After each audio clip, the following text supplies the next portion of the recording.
is no greater feeling like coming back home. Let's get over to Price Mart and see if they really sell things cheap. Ladies and gentlemen, boys and girls, we're in Price Mart, Jamaica, where we're conducting some marketing research. And the research that we're doing is we're just basically checking to see how does buying your flat rate food box from Walmart, and like the extra large flat rate food box is like $2.30, right? To ship, clear, deliver, and it includes the cost of the box, the cost of picking up, and the cost of packing the item. Now, the extra large flat rate food box is about the size of a half of jumbo barrel.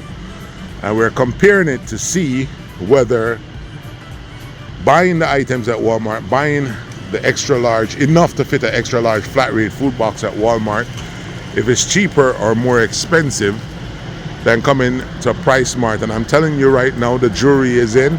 It's way cheaper to buy a flat rate food box from Walmart, paying the flat rate, having the item picked up, us purchasing the container, us packing it, us shipping it, clearing customs, and delivering it to your doorstep.